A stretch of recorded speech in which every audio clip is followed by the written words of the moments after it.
All right, so this is the next stage in the evolution of our foundation. So before it was just dirt, these pads were all made up and that was it. And we had this little outside wall of wood, and now it looks very much different. So now the pads have had poly put over them. The reason for these pads, by the way, in a concrete foundation is this allows the load to be distributed. If it was just the pads weren't here, it was just one solid piece of concrete, you could get structural cracks all over the place. These pads allow that weight to be distributed around the pad, and it allows the steel to then tie all this concrete together.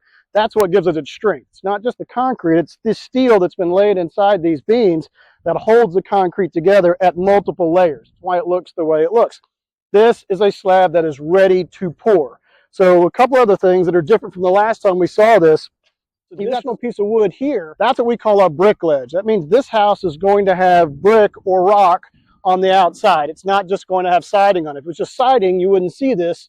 This lets us recess this down to where the rock or the brick can come down and set down below the level of the floor, so we don't get leakage underneath that into the house. So that's what that is for. The reason you don't see it over here on the front porch is because we don't have a solid wall here, so we don't need a brick ledge. It's just going to be open.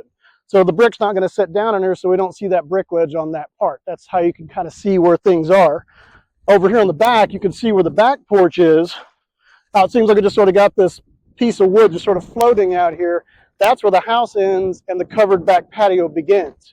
So we got to separate that somehow. We want to have it to where water blowing up on that back patio doesn't blow into the house.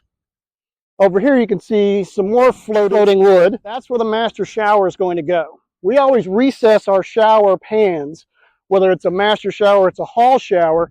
That way when we come to do the tile work, we can build that up in such a way to get it to drain to the drain. I don't want my shower pan to be flat on the pad because then water doesn't have anywhere to go. It's going to just spread out. I want to get water going to a drain, and by recessing it like that, we can put a curb on it. We can have it where it gently goes in, so you can have a roll in, roll out shower. It gives you options where if you don't recess that slab where that shower is, you don't have those options, or you have to create them, either chipping concrete out or building up, one or the other. That to me is the proper way to do it. The other thing you see in this slab we didn't see before is the electrical. So as I walk around not tripping over steel,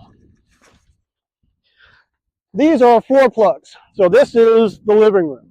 This is where we'll have power in the floor, under a couch, chair, whatever. So it's going to be in the slab. It's sort of floating out here, which means we got to have somewhere to go we got to find a wall to take this tip back to. That's what this piece is right here. As you can see, it goes all the way over to that wall over there. That's going to come up out of the slab. So when the time comes to put these plugs in, they're going to feed the wire through there, and it's going to come to here and create our floor plug. So this slab is ready. We're ready to pour, ready to get our inspections done today. Hopefully pour it next Monday or Tuesday, assuming it doesn't rain. Other than that, this thing looks good. It's ready to go.